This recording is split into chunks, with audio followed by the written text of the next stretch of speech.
میں کہنا چاہتا ہوں پیغمبر اعظم علیہ السلام کا کیا فرمان ہے، جب بچے جوان ہوں، جب بچہ 10 سال کے ہوں، مار کے نمازی بنایا جائے۔ تو اب جوان ہونے کے بعد نماز فرض ہو گئی، جوان ہونے کے بعد حج بھی فرض ہو گیا۔ ایسا نہیں کہ حج فرض ہوتا ہے 40 سال 50 سال کے بعد، جیسے جوان ہوا اور وہ صاحب استطاعت ہوا کہ یہاں سے پیسے لے کے حج کو جائے، پھر واپس وہاں سے حج کے آ سکے، تو اس پر حج فرض ہو جاتا ہے۔ بیٹا مالدار ہے، بیٹے کے پاس مال ہے تو بیٹے پر حج فرض ہے، باپ پر نہیں ہے۔ باپ مالدار ہے، باپ پر حج فرض ہے، بیٹے پر نہیں ہے۔ یہ گندی سوچ، جاہلانہ سوچ ہے کہ بیٹا حج کر لیا، باپ کو نہیں کروایا۔ بیٹے کے پاس مال ہے، بیٹا جوان ہو گیا، اس کی کمپنی الگ ہے، اس کی فیکٹری الگ ہے، اس کا کاروبار الگ ہے، تو بیٹا اپنا نماز بیٹا اپنا نماز الگ پڑھے، بیٹا اپنی نماز الگ پڑھے، بیٹا روزہ اپنا الگ رکھے، بیٹا اپنا حج کرے، اس پر الگ نماز فرض ہے، اس پر زکوٰۃ فرض ہے، اس پر روزہ فرض ہے۔ ایسا نہیں کہ باپ پہلے روزہ رکھے تب بیٹا رکھے گا، باپ نماز پڑھے تب بیٹا نماز پڑھے گا۔ نماز ہر عاقل بالغ جوان مرد عورت پر نماز فرض ہے، روزہ فرض ہے، ہر صاحب استطاعت پر حج فرض ہے، اور ہر صاحب مال پر زکوٰۃ فرض ہے۔ مسئلہ معلوم نہ ہونے کی وجہ سے سماج میں غلط دھارنا ہے کہ پہلے باپ حج کرے پھر بیٹا حج کرے، پہلے ماں کو حج کروائے پھر بیٹا حج کرے۔ ہاں، یہ اعلیٰ درجہ ہے۔ اگر اللہ نے آپ کو پیسے دیا ہے تو ماں کو بھی ساتھ لے لیں، اپنے باپ کو بھی ساتھ لے لیں اور حج کو جائیں۔ لیکن اگر اتنا ہی پیسہ ہے کہ جس سے فرض ادا ہو سکے تو سب سے پہلے وہ جو مالک نصاب، جو صاحب استطاعت ہے، جس کے پاس مال ہے، وہ اپنا فرض ادا کرے۔ اگر وہ نہیں کیا، صرف باپ کو بھیج دیا، تو وہ گنہگار رہے گا اس وقت تک جب تک کہ وہ حج اپنا فرض ادا نہ کرے۔ جیسے قربانی کا مسئلہ ہے، جو صاحب نصاب ہے اس پر قربانی واجب ہے، لیکن لوگ کیا کہتے ہیں، صاحب پچھلی بار ماں کے نام سے دیا تھا، اس بار اپنی بیوی کے نام سے دے دیتے ہیں، پچھلی بار اپنی بیوی کے نام سے دیا تھا، اس بار اپنے مرحوم باپ کے نام سے دیتے ہیں۔ اس کا مطلب ہے کہ صاحب قربانی دینا ہے، گوشت کھانا ہے، کسی کے نام سے دیتے رہیں۔ نہیں، ایسا نہیں ہے کہ جو صاحب نصاب ہے اس کی طرف سے قربانی واجب ہے، اور وہ اگر قربانی اپنی طرف سے کر لیا، پیسے اس کے پاس ہیں تو کرے، وہ 50 قربانی کرے، بیوی کی طرف سے کرے، ماں کی طرف سے کرے، باپ کی طرف سے کرے، اپنے دادا کی طرف سے کرے، غوث پاک خواجہ غریب نواز اعلیٰ حضرت کی طرف سے کرے، اگر اللہ نے دیا ہے۔ بہت سارے لوگ ایسے ہیں ابھی انڈیا میں موجود ہیں جو 100 قربانی کرتے ہیں، ایک اپنا پہلے واجب ادا کر دیا، اب باقی 99 قربانیاں غوث پاک سے لے کر کے اپنے دادا پردادا تک وہ سب کے نام سے کیا۔ ایسے لوگوں کو میں جانتا ہوں، مدراس میں ایک سیٹ ہے، وہ صاحب 100 سے زیادہ جانور خرید کے وہ گاؤں دیہات میں بھیج دیتے ہیں، وہ سب اپنے باپ دادا بزرگان دین اولیاء صالحین اپنے پیر و مرشد سب کے نام سے کرتے، مگر پہلے اپنا واجب ہے،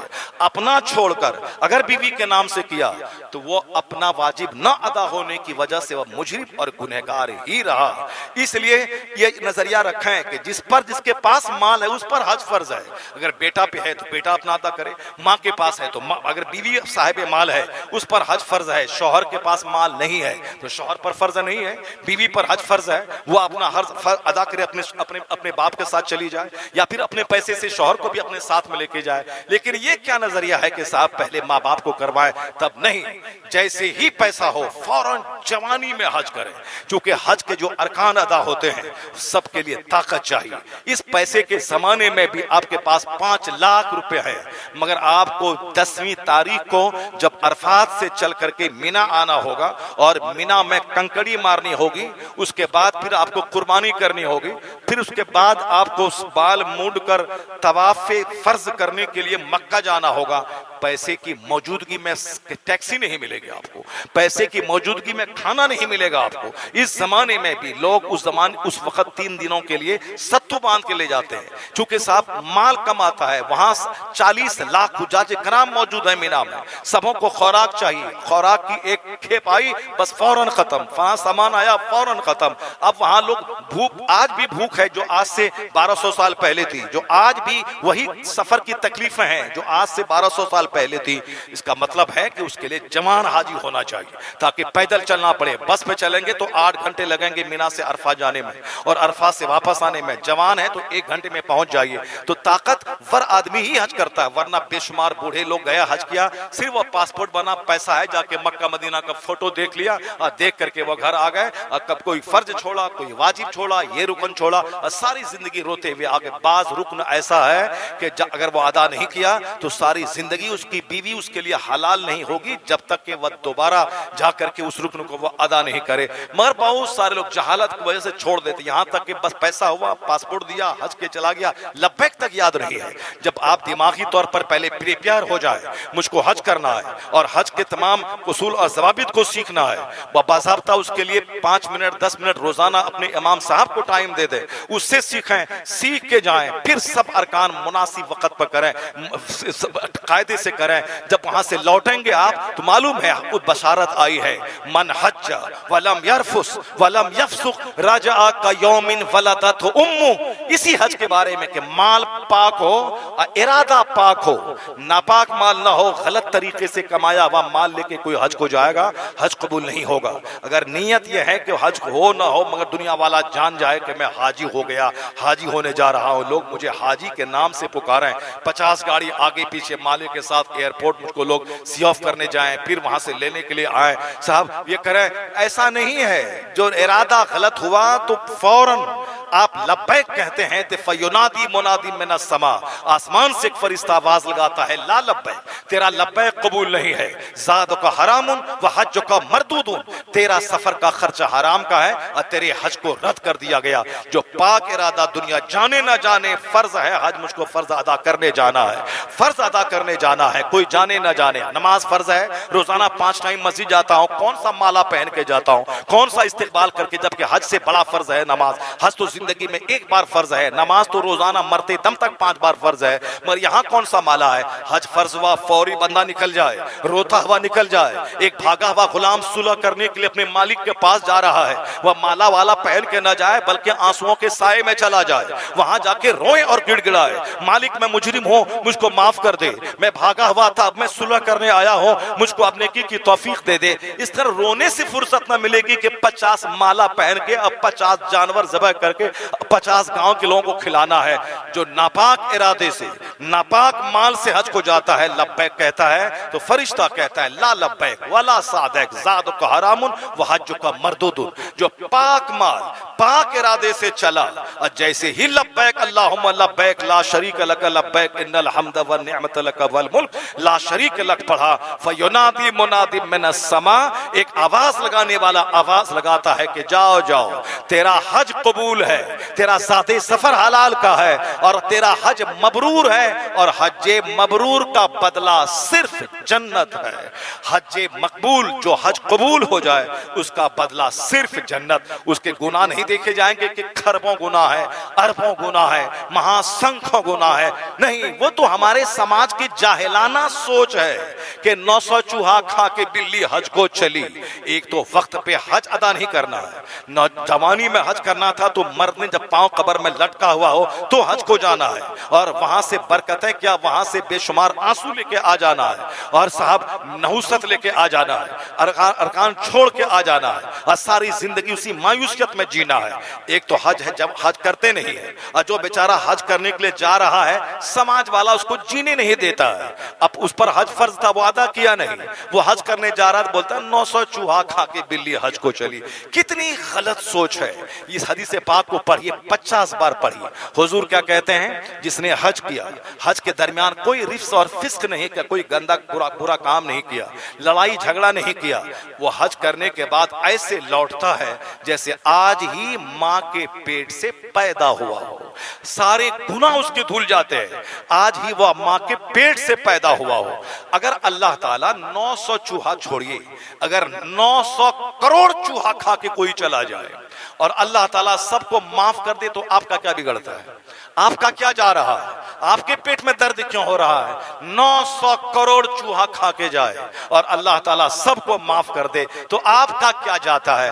ہونا تو یہ چاہیے تھا, آپ یہ کہیں چلو اب تک یہ مجرم تھا, کہیں اب تو سدھر جائے, اب تو حج کی برکتیں ان کو نصیب ہو جائے, جاؤ جاؤ حج مبارک ہو, تیرا حج اللہ قبول کرے. تو اپنے لیے, تیرے لیے میں دعا کرتا ہوں, میرے لیے تم وہاں دعا کرنا, اور ہم دعا کریں کہ اللہ اس کا حج قبول کر لے, اس کے سارے گناہوں گناہوں کو معاف کر دے، ان کو جنتی بنا دے، اور وہ وہاں کعبہ کے پاس دعا کرے گا آپ کے لیے کہ جو بھائی مجھ کو سی آف کرنے آیا، جو بھائی مجھ کو سلام کرنے آیا، جو بھائی 10 روپے مجھ کو نذرانے دیا، جو بھائی میرے گلے میں مالا ڈالا، جو بھائی میرے ساتھ جلوس میں چل کے 10 قدم چلا، جو مجھ کو روانہ کرنے ایئرپورٹ تک پہنچا، اے اللہ میرے ان سارے مسلمان بھائیوں کو حاجی بنا دے، اسے نمازی بنا دے، اس کے گناہوں کو مٹا دے۔ تو آپ ان کے لیے دعا کریں گے، ان کا حج قبول ہوگا، تب ان کی دعا آپ سبھوں کے حق میں قبول ہو جائے گی۔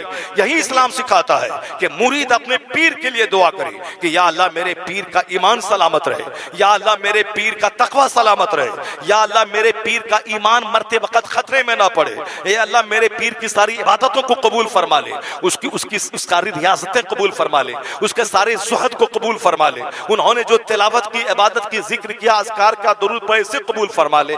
آپ ان کے لیے دعا کریں، جب ان کی ساری باتیں قبول ہو جائیں گی پھر وہ دعا کریں گے آپ کے لیے کہ یا اللہ میرے مریدوں کو بخش دے، یا اللہ میرے مریدوں کو بخش دے، میرے مریدوں کو جنت دے دے۔ تو پہلے آپ کی دعا کے وہ محتاج ہے، پھر آپ ان کی دعا کے محتاج ہیں، اسی سے کاروبار چلتا ہے۔ کنفرملی کوئی جنت کا ٹھیکہ کسی کو نہیں دیتا ہے۔ حضرت عمر فاروق رضی اللہ تعالیٰ عنہ عمرہ کے لیے جا رہے ہیں مکہ شریف، حضور کے پاس ملنے کے لیے آ گئے، کہا سرکار میں عمرہ کے لیے جا رہا ہوں۔ تو پیغمبر اعظم جو جانے ایمان، روح ایمان، کنز ایمان ہے، جو سراپا اسلام ہے، اللہ کی سرتاب قدم شان ہے، یہ انسان نہیں انسان، وہ انسان ہے یہ۔ قرآن تو ایمان بتاتا ہے انہیں، ایمان یہ کہتا ہے میری جان ہے یہ، وہ جانے ایمان مصطفیٰ۔ وہ کیا کہتے ہیں عمر فاروق اعظم سے؟ کہتے ہیں اے بھائی عمر تم اپنی دعا میں مجھے بھی یاد رکھنا، تم اپنی دعا میں مجھے بھی یاد رکھنا۔ کیا حضور دعا کے محتاج تھے عمر کے؟ نہیں، یہ پیغام قیامت تک کے غلاموں کو مصطفیٰ نے دیا کہ جب کوئی پاکیزہ جگہ جائے جہاں دعائیں قبول ہوتی ہے، حرم سے بڑھ کر دعا قبول کہاں ہوگی؟ مسجد نبوی میں دعا قبول نہ ہوگی تو کہاں ہوگی؟ طواف کعبہ کرتے ہوئے دعا قبول نہ ہوگی تو کہاں ہوگی؟ وہاں مینا، مزدلفہ، عرفات، مقام مستجاب، مقام مستجار، اس جگہ دعا قبول نہ ہوگی تو کہاں ہوگی؟ اور کہتے ہیں علامہ جزری کہ ایک جگہ وہ ہے روضہ رسول جہاں سرکار آرام فرما رہے، وہاں دعا قبول ہوتی ہی ہوتی ہے، وہاں نہ قبول دعا ہو تو پھر کہاں ہو جائے؟ تو جب ان جگہوں کا سفر کوئی کرے تو آپ ان سے دعا کی درخواست کریں۔ حضور نے یہی پیغام عمر فاروق سے دعا کے لیے کہہ کر کے اپنے غلاموں کو دیا ہے کہ اپنے غلاموں سے دعا کروایا کرو، اپنے چھوٹوں سے دعا کروایا کرو۔ باپ اپنے بیٹوں سے کہے کہ بیٹے میرے لال میرے لیے دعا کرنا، استاد اپنے شاگرد سے کہے کہ تم میرے حق میں دعا کرنا، پیر اپنے مرید سے کہے کہ تم میرے حق میں دعا کرنا۔ یہی پیغام مصطفیٰ نے عمر فاروق سے دعا کی درخواست کر کے یہی پیغام دینا چاہا ہے۔ کہ عمر فاروق کہتے ہیں اس جملے سے مجھ کو اتنی خوشی ہوئی، ساری زندگی اس جملے کی مٹھاس کو میں سینے میں محسوس کرتا رہا کہ میرے پیغمبر نے مجھ سے کہا عمر اپنی دعا میں مجھے یاد رکھنا۔ اس لیے حرمین شریفین کا جو سفر ہوتا ہے انتہائی مبارک سفر ہوتا ہے۔ عربوں پتی پڑے رہ گئے، کوئی جا نہیں پایا، مگر جس نے دماغ میں 10 سال سے پہلے سے نشہ پالا، جنون دماغ پہ چڑھا، اللہ تعالیٰ غریبی میں اس کے لیے اسباب مہیا فرما دیتے ہیں اور پھر وہ حرمین طیبین کا مسافر ہو جاتا ہے۔ جیسے کسی کہنے والے نے کہا کہ مفلسی میں بھی مدینے کا سفر ہو جائے جس پہ سرکار دو عالم کی نظر ہو جائے، جس پہ سرکار کی نظر ہو جاتی ہے، جہاں سے بھی ہو پیسے کا انتظام ہو جاتا ہے۔ آج سے 25 سال پہلے فراغت کے بعد میں ایک مسجد میں امامت کرتا تھا۔ امامت میں فجر کے بعد روزانہ سلام پڑھتا تھا۔ اس وقت ہماری عمر بالکل 22 سال تھی۔ اس وقت میں دماغ پہ ایک جنون تھا کہ لوگ مکہ مدینہ جاتے ہیں، ہم پر حج فرض تو نہیں ہے، البتہ عمرہ ہی کر لیتے، مدینہ چلے جاتے سرکار کی بارگاہ میں سلام پیش کرنے کے لیے۔ اعلیٰ حضرت نے ایک مزاج دیا ہے کہ اس کے طفیل حج بھی خدا نے کرا دیے، اصل مراد حاضری اس پاک در کی ہے۔ حضور کا فرمان ہے کہ من زار قبری وجبت لہو شفاعتی، جس نے میری قبر کی زیارت کی اس پر میری شفاعت واجب ہے۔ بہت سارے لوگ صرف حضور کی قبر کی زیارت کے لیے مدینہ گئے، زیارت کی واپس آ گئے، عمرہ کرنے بھی نہیں گئے، تاکہ یہ سفر خالص مدینہ پاک اور حضور کی قبر انور کی زیارت کے لیے ہو جائے، جس میں عمرہ بھی شامل نہ ہو۔ ایسے بھی بڑے بڑے خوش نصیب لوگ موجود ہیں۔ اس 22 سال کی چھوٹی سی عمر میں ایک جنون تھا کہ مدینہ جانا ہے، اور ہم فجر کی نماز کے بعد سلام پڑھنے کے بعد ہمیشہ عاجزی انکساری کے ساتھ دعا کرتے تھے کہ یا اللہ اپنے محبوب کا حرم دکھا دے، اپنا حرم دکھا دے. جبکہ پیسہ ایک پیسہ نہیں ہے، 700 روپے مہینہ کمانے والا وہ آدمی کیسے سوچ، اس زمانے میں 25,000 روپے لگتے تھے عمرہ کرنے کے لیے، 20,000 روپے لگتے تھے، یا آج سے 23-24 سال پہلے کی بات ہے. لیکن آپ کو معلوم ہونا چاہیے کہ بندہ اگر ٹوٹے ہوئے دل کے ساتھ دل کی گہرائی سے دعا کرے تو دعا قبول ہوتی ہی ہوتی ہے. بے دلی سے دعا قبول نہیں ہوتی ہے کہ دماغ میں کہیں کچھ ہاتھ اٹھا کے صرف سبق دہرا رہے ہیں، یہ سبق جیسے استاذ کو سنا رہے ہیں ویسے دو دعا یاد کر لیا اور نماز میں وہی دعا کو دہرا دیا جیسے سب سبق سنا رہے ہیں.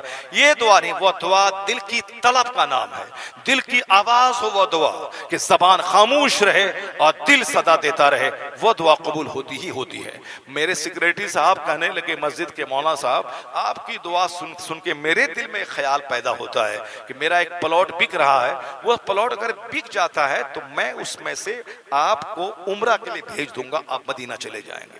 میں اس کو بڑی خوشی ہوئی کہ صاحب کم سے کم ایک راستہ تو نکلا، ورنہ اس 700 روپے مہینہ کمانے والا وہ 25,000 روپے کہاں سے جمع کر لے گا کہ وہ مدینہ شریف چلا جائے. مگر جب اس نے یہ بات کہی تو ایک ڈھارس تو بندھی کہ لگتا ہے کہ دعا قبولیت کے قریب پہنچ گئی ہے. مگر نہ اس کی زمین بکی، نہ اس نے ہم کو مدینہ شریف بھیجا. پھر میں وہاں سے ٹرانسفر ہو کر کے میں چنئی گیا. وہاں جب گیا تو میں نے سیٹھ صاحب سے کہا کہ میرے پاس اتنے پیسے ہیں، آپ کچھ پیسے اور دے دیں آپ بطور قرض تاکہ میں آپ کو بعد میں ادا کر دوں گا، میں مدینہ شریف جاتا ہوں. انہوں نے کہا کہ پاسپورٹ بناؤ، سارا خرچہ میں دوں گا، میں تجھ کو اپنے ساتھ حج کرواتا ہوں. نہ پاسپورٹ بنا نہ پھر وہ ہم کو لے گیا. اس کے بعد جب میں آ گیا بنگلور آیا، وہاں ایک مدرسے میں پڑھاتا تھا، ایک مسجد میں نماز پڑھاتا تھا، ایک مدرسے میں پڑھاتا تھا. خود اپنا پیسہ اس زمانے میں 75,000 روپے لگے تھے. 75,000 روپے نہ کوئی سیٹ نے دیا، نہ کوئی ساہوکار نے دیا، نہ کسی پیسے والے نے دیا. منظور نہیں تھا خدا کو کہ کسی دوسرے کے احسان تلے میں دبوں اور ان کے پیسے سے جاؤں. خود اپنی آمدنی، اپنی تنخواہ کی آمدنی، مدرسہ ہے، مسجد ہے، اور پھر چھوٹی چھوٹی مجلسیں کر رہا تھا. تو گھر کے اخراجات بھی بھیجنا ہے، والد صاحب ہیں، والدہ ہیں، جو بیوی ہے، بچے ہیں، اس کے بھیجنا ہے. اسی پیسے میں اتنی برکتیں اللہ نے دے دی کہ 2004 میں پہلی بار اپنے پیسے سے حرمین طیبین کا سفر ہو گیا. میں سمجھ گیا کہ مفلسی میں بھی مدینے کا سفر ہو جائے جس پہ سرکار دو عالم کی نظر ہو جائے. جب پیسوں کی بہتات ہے کسی کے پاس پھر بھی اس کو تھائی لینڈ کا خیال آ رہا ہے، صاحب انڈونیشیا کے بالی کا خیال آ رہا ہے، اس کو صاحب فرانس کی راجدھانی پیرس کا خیال آ رہا ہے، لیکن مدینے کا خیال نہیں آ رہا.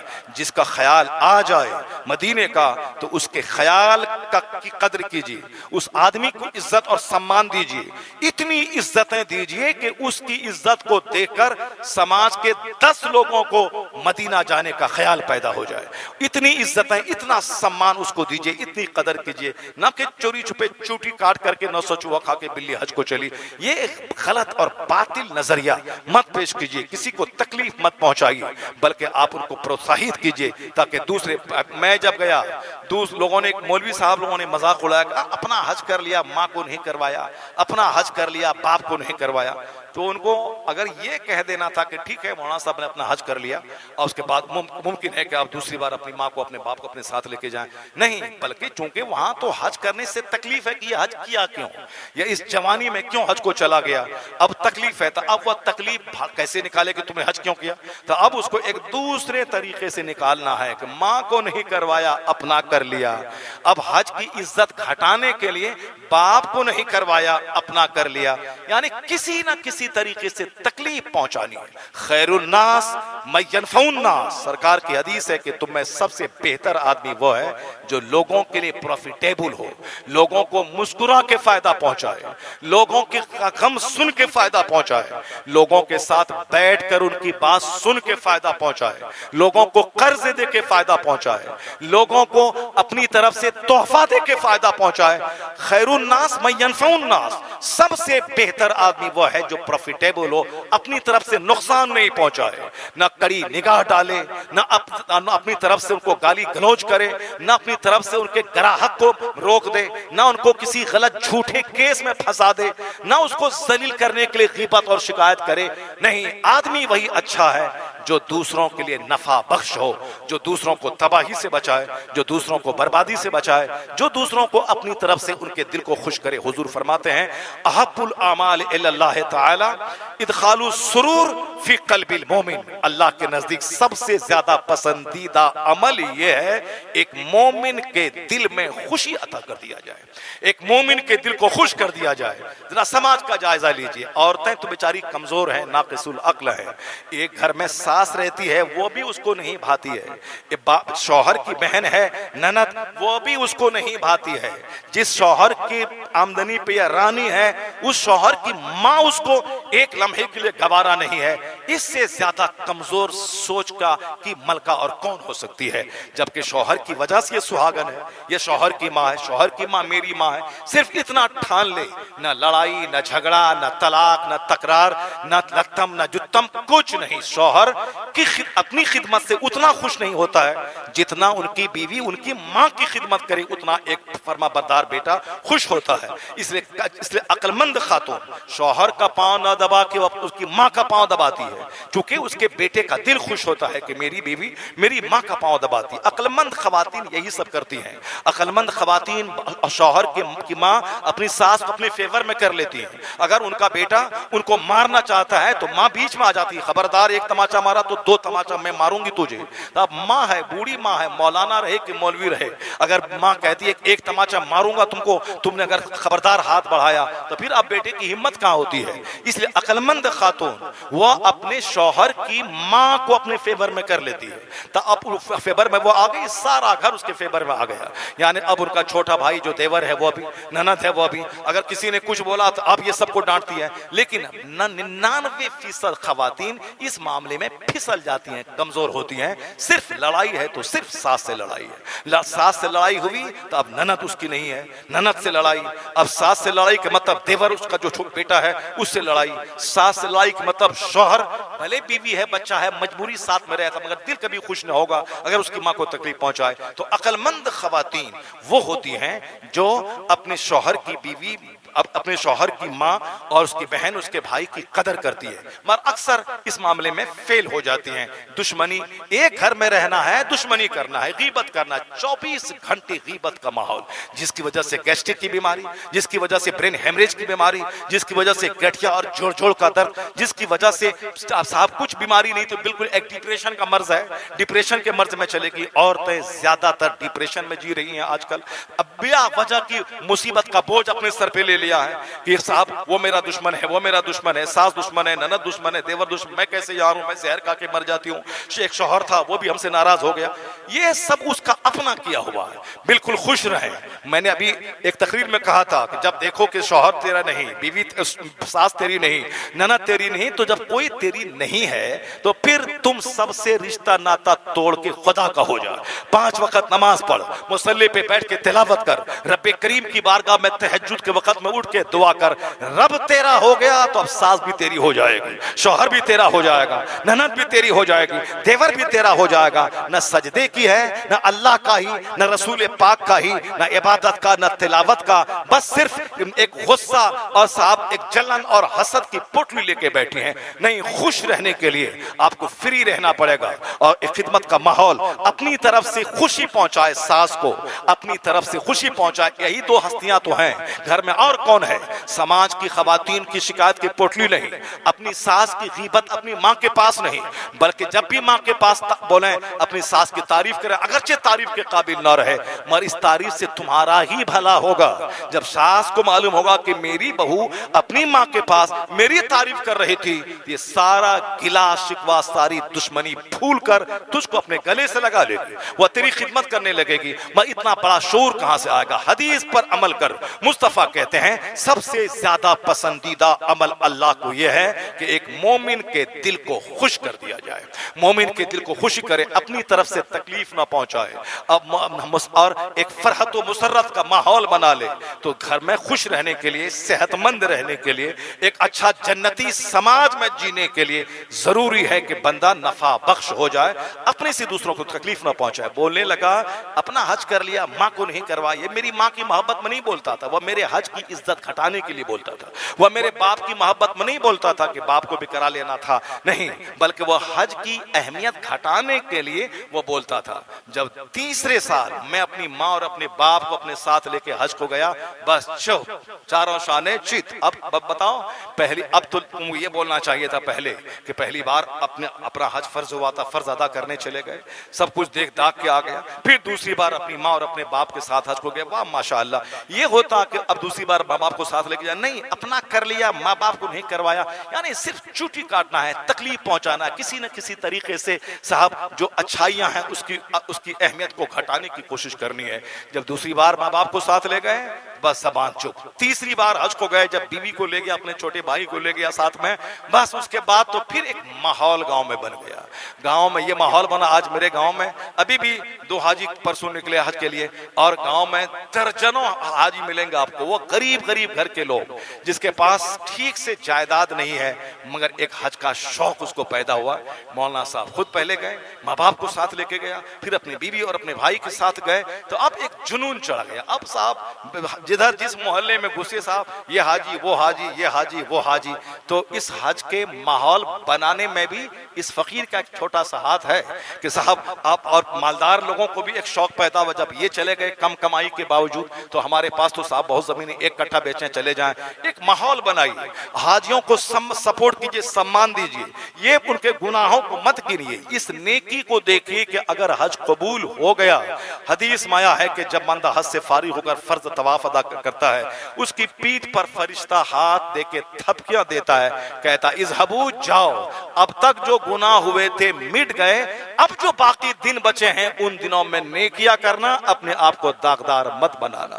اب تک جو ہوا تو مٹ گیا, اب جو لوٹ کے جاتے ہو نیکیاں کرنا. ایک حج ہے مبرور, ایک حج ہے مردود. یعنی جو حج قبول نہیں ہوا وہ حج مردود ہے, اور جو حج قبول ہو گیا وہ حج مبرور ہے. اس کی پہچان تو قیامت کے دن ہوگی, وہاں ظاہر ہوگا جب نام اعمال ہاتھ میں دیے جائیں گے. یہ حج رد ہوا یا حج قبول ہوا وہ تو قیامت کے دن پتہ چلے گا, لیکن دنیا میں اس کی پہچان ہے. جیسے قیامت آئے گی, مگر قیامت کب آئے گی کوئی نہیں جانتا, وہ اللہ کے محبوب جانتے ہیں, جبرائیل امین جانتے ہیں. لیکن اس کی نشانی بیان کی گئی ہے کہ قیامت آنے سے پہلے یہ سائنس, یہ نشانیاں ظاہر ہوں گی.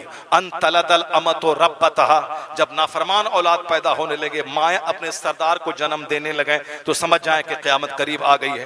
وان تر الحفاۃ العراۃ العالۃ رعاء الشاء یتطاولون فی البنیان, حدیث جبریل میں آیا, حضور نے فرمایا جب دیکھنا کہ بکری کا چرانے والا, ننگے پاؤں رہنے والا اونچے اونچے محل میں فخر کرنے لگے, تو سمجھ جانا قیامت قریب آ گئی ہے.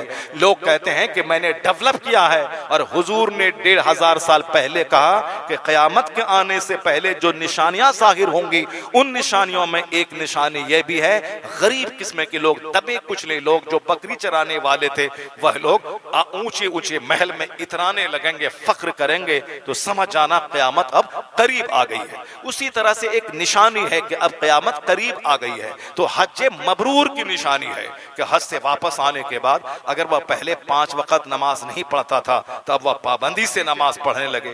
جو نمازیں اس کی زندگی میں قضا ہوئی ہیں, وہ قضا نمازوں کو پڑھنے لگے, اور پھر نمازیں با جماعت مسجد میں ادا کرنے لگے. پہلے حج سے پہلے تھوڑا سا ہارڈ تھا, جوانی کا ایک نشہ تھا, دولت کا ایک نشہ تھا, پہلوانی کا نشہ تھا. حج سے واپس آنے کے بعد سافٹ ہو جائے, نرم ہو جائے, موم ہو جائے. اب 2 آدمی 10 بات کہہ دیا, وہ کچھ اپنی طرف سے جواب نہیں دیتا ہے, سمجھ جائیں کہ ان کا حج قبول ہو گیا ہے. حج مبرور کی بڑی علامت ہے کہ بندہ وہاں سے واپس آنے کے بعد نرم ہو جائے, سافٹ ہو جائے. ایسا نہیں کہ وہ حج سے واپس آنے کے بعد ہاتھ پیر توڑ کے صرف مسجد میں بیٹھا رہے, نہیں. حج سے واپس آنے کے بعد وہ اگر ٹیچر ہے تو اسکول جائے, وہ اگر کاشتکار ہے تو کھیت میں ہل چلائے, وہ اگر صاحب بزنس مین ہے تو وہ دکان میں بیٹھے, البتہ ہل چلائے, کھیتی باڑی کرے, مگر عشر نکالے, زکوٰۃ نکالے.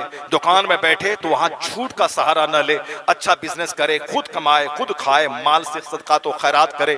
اگر 1 کروڑ ہے تو 2.5 لاکھ زکوٰۃ نکالے تاکہ 10 غریبوں کا بھلا ہو جائے گا. ورنہ جو پیسہ نہیں جس کے پاس رہے گا وہ خود محتاج دوسروں کے پاس ہاتھ پھیلائے گا. کوئی سعودی عرب سے آیا, اس کے سامنے ہاتھ پھیلائے گا. اس لیے حج سے واپس آنے کے بعد جو ایک تصور گاؤں دیہات میں ہے کہ واپسی کے بعد بندہ کچھ نہ کرے, دروازے پر بیٹھے بیٹھا رہے، یہ غلط تصور ہے۔ جس طرح 900 چوہا کھانے والا غلط تصور ہے، اسی طرح یہ بھی ایک غلط تصور ہے کہ حج سے واپس آنے کے بعد وہ چپ چاپ بیٹھا رہے، موت کا انتظار کرے۔ نہیں، حج سے واپس آنے کے بعد وہ گناہ نہیں کرے، گناہ نہیں کرے، اس کے بعد بزنس کرے، اگر مزدور ہے تو مزدوری کرے، ہل چل کھیتی باڑی کرتا ہے تو کھیتی باڑی کرے، وہ صاحب پیسہ کمائے، اگر حلال طریقے سے زیادہ پیسہ کمانا چاہ رہا ہے اس کو حریص نہیں کہیں گے۔ حریص اور لالچی وہ ہے جو نمازیں چھوڑ کے پیسہ کمائے، جو جھوٹ بول کے پیسہ کمائے۔ ایک وقت کی نماز چھوڑنا حرام اور گناہ کبیرہ ہے۔ حج سے پہلے بھی نماز فرض تھی، حج سے واپس آنے کے بعد بھی نماز فرض ہے، لیکن اگر حج سے واپس آنے کے بعد کوئی نماز نہیں پڑھ رہا ہے تو سمجھ لیں کہ اس کا حج رد ہو گیا ہے، کیونکہ حج تو آدمی کو بدل دیتا ہے، حج تو اندر سے سافٹ اور دیندار بنا دیتا ہے۔ تو پیسہ بھی گیا، ٹائم بھی 40 دن کا گیا، اور ریزلٹ ہاتھ میں زیرو آیا۔ حج مبرور کی نشانی ہے کہ وہ پہلے سے بڑا نمازی ہو جائے، سافٹ اور نرم ہو جائے، حلال طریقے سے پیسہ کما کے صدقہ تو خیرات کرنے والا بن جائے، اور آخرت کا مسافر بن جائے۔ چونکہ وہ احرام باندھ کے گیا ہے، شیطان کو کنکڑی مار کے تمام ڈیزائرز، تمام وشیز، تمام تمناؤں کو پاؤں کے نیچے دفن کر دیا ہے، اور وہاں سے واپس آنے کے بعد اب وہ شیطانی خواہشات کے پیچھے نہ پڑے اور زیادہ دنیاوی لذات کے پیچھے پڑ کے عبادتوں کو پس پشت نہ ڈال دے، بلکہ جماعت کا پابند، مسجدوں کا پابند، تلاوت کا پابند، سلام کرنے میں پہل کرنے لگے۔ سماج میں لوگ بولے یہ تو بدل گیا، اب چلتا پھرتا جنتی اگر کسی کو دیکھنا ہے اس کو دیکھ لیا جائے۔ حج مردود کی نشانی ہے، وہاں سے واپس آنے کے بعد نماز چھوڑنے لگے، وہاں سے واپس آنے کے بعد مغرور ہو جائے گا، اے تم کیا کرے گا، میں تم مکہ سے آ گیا، یہ مولانا کیا جانے گیا مسجد کا، یہ تم 500 کا 5000 مہینہ کمانے والا یہ کیا حج کرے گا، ہم حج کر کے آ گئے۔ تو اب حج کر کے آ گئے، وہاں مکہ مدینہ کی بلڈنگ دیکھ کر کے آ گئے، لیکن یہ بتا دے کہ نماز میں کتنا فرض ہے یہ تم نے سیکھا، وضو میں کتنے فرائض ہیں تم نے سیکھا، اور وہ امام تم سے لاکھوں کروڑوں گنا بہتر ہے جو قرآن حدیث کو جانتا ہے، جو نماز کے فرائض و واجبات کو جانتا ہے۔ اس لیے عالم دین کا جو مقام ہے وہ اپنی جگہ ہے، وہ نائب پیغمبر ہے۔ آپ 50 حج کر لیں آپ حاجی ہیں، نائب پیغمبر وہ ہوتا ہے۔ تو جو حج مبرور کی پہچان ہے کہ وہ عالموں کی قدر کرنے والا ہو جاتا ہے، چاہے نوجوان عالم رہے اس کو سمان دینے والا بنتا ہے، اور جس کا حج رد ہو گیا وہ مسجد کے امام کے پیچھے پڑ جاتا ہے۔ وہ نماز پڑھنے کے بعد مسجد سے باہر نکلا، امام صاحب کی غیبت اور برائی بیان کرنا شروع کر دیا۔ تو اکثر جو نشانیاں سماج میں ظاہر ہوتی ہیں وہ سب کو معلوم ہے کہ کس طرح کی نشانیاں ظاہر ہو رہی ہیں، واپسی کے بعد کس طرح حالات خراب ہو جاتے ہیں۔ اس لیے پاک مال پاک ارادے سے جو حج کو گیا، واپس آنے کے بعد اس کے پچھلے سارے گناہ اس کے جھڑ جاتے ہیں، معاف ہو جاتے ہیں۔ آنے والے دنوں کے لیے اس کو نیک بن کر، سافٹ بن کر، نارمل بن کر بالکل زندہ رہنا چاہیے۔ حاجی جب تک گھر میں قدم نہیں رکھے اس کی دعا قبول ہوتی ہے، چونکہ وہ بخشائے ہوتے ہیں۔ اس لیے حاجی کو گھر میں جا کے نہیں، جب وہ راستے میں رہے، گھر میں قدم نہ رکھے، وہاں ریسیو کرنا چاہیے ان کو۔ حج کے لیے جو روانہ کرتے ہیں بھیڑوں بھیڑ، اس سے زیادہ بھیڑ حج سے واپسی کے بعد لگانی چاہیے۔ گھر میں داخل ہونے سے پہلے حاجی اپنے لیے اور جس کے لیے جو دعا کرے وہ دعا قبول ہوتی ہے۔ اس لیے حج سے واپس آنے کے بعد حاجی سے ملاقات کرنے گھر سے باہر جائیے، ان سے اپنے لیے دعا کروائیے، اپنی بخشش کے لیے، اپنی جنت کے لیے، اپنے حرمین طیبین کے سفر کے لیے دعا کروائیے۔ اللہ تبارک و تعالی اس راہ حرم کانفرنس کو قبول فرمائے، اور جو باتیں دین کے اسلام کی میں نے آپ تک پہنچائی اللہ تعالیٰ اس پر مجھے بھی اور آپ سبوں کو اور دنیا کے سارے مسلمانوں کو اس پر عمل کرنے کی توفیق عطا فرمائے۔ اور جو ہمارے حاجی صاحب حج کے لیے جا رہے ہیں اللہ تعالیٰ ان کے حج کو قبول فرمائے، اور سارے ارکان کو صحیح ڈھنگ سے اچھے عالم یا اچھے جانکار کی نگرانی میں رہ کر ادا کرنے کی توفیق عطا فرمائے، صحیح سلامتی کے ساتھ حج سے واپس اپنے اہل و عیال میں واپس آ جانے کی اللہ انہیں توفیق عطا فرمائے، آمین۔ وآخر دعوانا ان الحمد للہ رب العالمین۔ السلام علیکم ورحمۃ اللہ۔